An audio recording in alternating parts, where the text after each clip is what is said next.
vraies voix Sud Radio. Parce que juste après qu'Emmanuel Macron se fut exprimé en direct sur Sud Radio hier à 20h, Joe Biden, le président américain, a pris la parole à son tour pour se justifier. Question que nous vous posons sur le Twitter de Sud Radio. A-t-il eu raison, Joe Biden, d'abandonner l'Afghanistan à son sort? J'assume tout, c'est ce qu'il a dit, Joe Biden. Je n'allais pas continuer à sacrifier des générations de vies américaines pour qu'elles se battent à la place des Afghans. Est-ce qu'il a bien fait d'abandonner l'Afghanistan?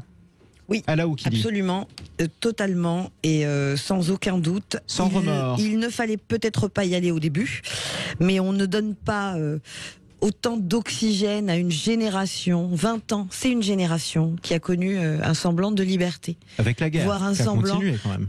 Certainement, mais quand on voit ce que les gens se ils se précipitaient pour faire avant que les talibans n'arrivent, on se rend compte quand même que voilà, il y avait des magasins, les femmes, il y avait des mannequins femmes sans burqa, sans niqab, sans voile, sans rien du tout. Les femmes faisaient du sport, elles dansaient, elles chantaient. Il y avait des femmes journalistes à la télé, j'en passe. Et après tout ça, revenir à... Je ne dirais même pas le Moyen-Âge, je ne sais pas où on va, c'est terrible. Et là, on abandonne cette génération, on abandonne le travail de ces auxiliaires qui sont sacrifiés pour faire avancer leur pays. C'est absolument dramatique. En tout cas, on abandonne aussi le sacrifice de nos propres soldats, 90 qui sont morts en Afghanistan, les Français, plus 700 blessés. Jean Dorido. Oui, non, alors je ne suis pas sûr de suivre et de comprendre complètement là, les propos que vient de tenir notre journaliste, parce que comment dire, se projeter dans le Kaboul des années 70 ou des années 60, ça n'a rien à voir avec l'Afghanistan. L'Afghanistan. Là, si je peux préciser, parler de la situation pendant ces 20 années, pas la situation avant les soviétiques. Je crois. Oui, je m'étonne par conséquent que finalement d'aller dans le sens de Joe Biden et d'un abandon de ce pays, puisque précisément, finalement, partir du pays, on le voit, c'est vraiment laisser les clés aux talibans.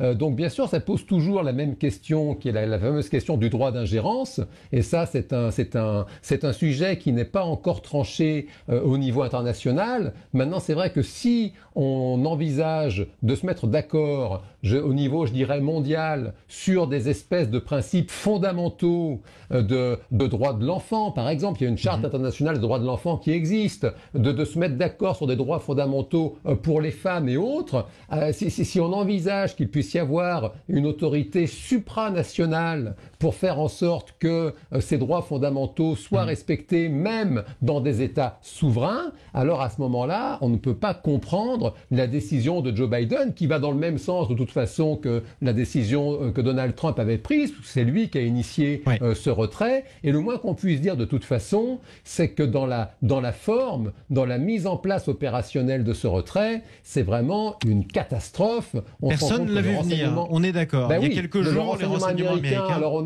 on est abreuvé de séries américaines où on a l'impression que la CIA, on a l'impression que tous les services américains sont top niveau, ils ont des agents de partout, ils savent exactement, on peut pas... D'ailleurs, tous les complotistes qui nous expliquent qu'on peut pas bouger le petit doigt sans être fiché par les satellites, là, bravo, on a vraiment le contre-exemple vraiment flagrant. Le renseignement américain n'a rien compris, rien vu venir, et là où il pensait avoir 3 mois relax pour quitter le pays, en 72 heures, c'était bouclé, quoi. C'était 72 heures, ça rappelle presque, si c'était pas tragique, le colonel joué par l'amoureux dans la 7e compagnie qui crie pas si vite, effectivement. La retraite est allée très vite. 0826 300 300. Michael, bonjour à vous. Oui, bonjour. Bienvenue. Merci. Vous nous appelez de Paris sur Sud Radio. Il a eu raison, Joe Biden, ou pas? C'est difficile de trancher, mais d'un point de vue comme ça humain et sensible, c'est une hérésie, quoi. On sait à qui on a affaire. C'est-à-dire que les talibans, on sait ce que c'est. C'est un peu comme la parabole du scorpion, quoi, qui se demande la grenouille qui se demande pourquoi elle se fait piquer par le scorpion. On sait. C'est-à-dire que si on laisse la place aux talibans, on connaît notre pseudo-interlocuteur. On sait ce qui va. Oui. Alors on a des petits problèmes de liaison, mon cher Michael. Alors soit vous nous appelez, ironique. Ouais. Alors il y a des petits problèmes de réseau, Michael. Pourtant vous nous appelez de Paris. Alors c'est peut-être la revanche de tous ceux qui nous écoutent en Lozère, sur Sud Radio ou dans l'Ardèche, mais comme quoi le réseau passe pas toujours bien, y compris au cœur d'une grande ville. Je sais pas si vous nous avez retrouvé.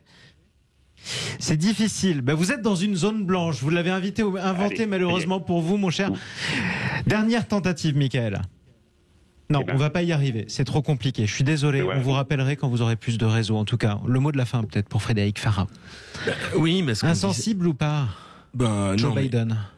Moi, je trouve vraiment, quand on voit toutes ces images, enfin, c'est absolument terrible. Et on voit bien aussi cette faillite aussi américaine, c'est-à-dire n'avoir pas effectivement les renseignements, on l'a dit, ne l'ont pas vu.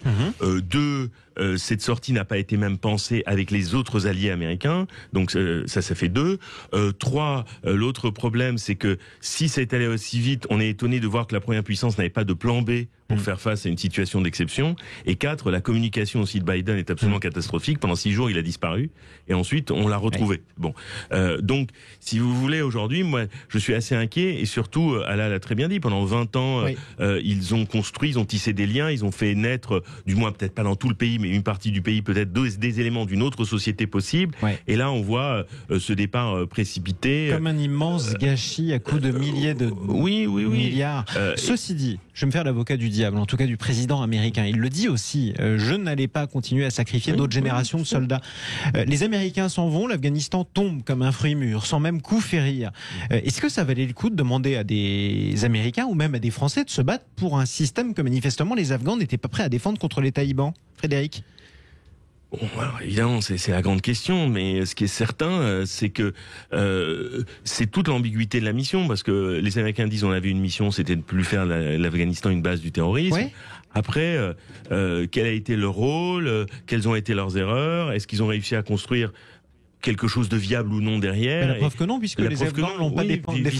Visiblement. Alors, très rapidement, juste pour répondre à la question, Frédéric, quand tu dis, pardon, excusez-moi. Mais vous avez le droit de vous tutoyer. Mais allez-y. Quand vous dites donc que ils sont allés pour combattre le terrorisme et que oui, mais non, mais on peut pas. Il y avait une volonté impérialiste aussi d'imposer un semblant de démocratie, et ça a été fait avec une petite société civile de défenseurs de droits, d'artistes, de journalistes, etc. Et donc, au moment où on a voulu partir de là-bas, on se rend compte que les talibans arrivent. Et bien à ce moment-là, il fallait freiner des 25 mains et dire non, on n'ira pas, parce qu'alors là, c'est peut-être une minorité contre une majorité, mais c'était notre projet, comme dirait Macron, et on y restera, on défendra ça. Et c'est là où justement on défend toutes les générations de soldats qui ont péri en Afghanistan, c'est en préservant ce petit trésor qui commençait à donner un petit peu ses fruits. Voilà. Et malheureusement, tout ça s'est terminé dans la cohue, ou est en train de se terminer dans la cohue du côté de l'aéroport de Kaboul, avec ces scènes de panique qui sont absolument déchirantes. On vous posait la question, les amis, Joe Biden a-t-il bien fait d'abandonner l'Afghanistan à son sort? Vous êtes très partagés, vous répondez non à 66% d'entre vous.